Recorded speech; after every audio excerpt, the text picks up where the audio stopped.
नमस्कार साथीहरु, नामदुङ इलेक्ट्रोनिकल्समा आज तपाईहरुको सामने मैले दुईवटा मोडलका सर्च लाइटहरु लिएर आएको छु। एउटा यो सर्च लाइट छ TD 6000A 30 वाट LED। यसमा 30 वाटको हुन्छ भने यसमा 5 वाटको LED हुन्छ।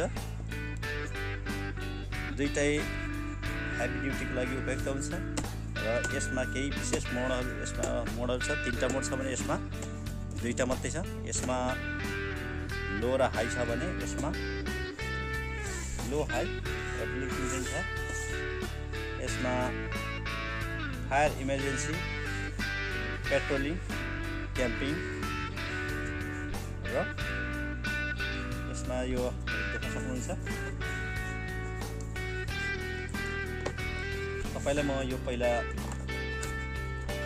मोडल नम्बर T6001 को म अनबक्सिङ गर्दै छु।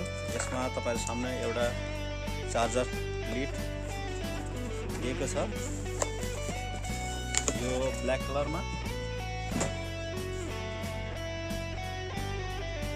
यो सर्च लाइट केही महँगो भएकोले यसमा अलिक ब्याट्रीको खपत पनि राम्रै हुन्छ र ब्याट्रीको यसमा चार्ज गर्ने ठाउँ यहाँ दिएको छ, पछाडीको हिस्सामा देख्न सक्नुहुन्छ। र यसको यो LED सिंगल भए पनि यो 30 वाटको LED हो। हेर्नुस्, अब उज्यालोमा यो हाई भयो, लो भयो, अब ब्लिङ्किङ भयो। यदि कहीँ तपाईले सिग्नल दिनु पर्यो भने यो हुन्छ। र यो विशेष गरी जङ्गली इलाकाको लागि त एकदम सक्सेसफुल माना जान्छ, किनकि जङ्गल इलाकामा हात्तीले दुःख दिँदाखेरि हात्ती भगाउनको लागि युज गरिन्छ। जब यसको फोकस हात्तीको आँखामा परेपछि हात्ती केही भाग्ने गर्छ र अरू कामको लागि तपाईले प्रयोग गर्न सक्नुहुन्छ। हल्का छ, एकदम फ्यान्सी लुकमा छ। हेर्नुहोस्, र अर्को देखाउँदैछु तपाईलाई म यो भन्दा धेरै कम रेन्जको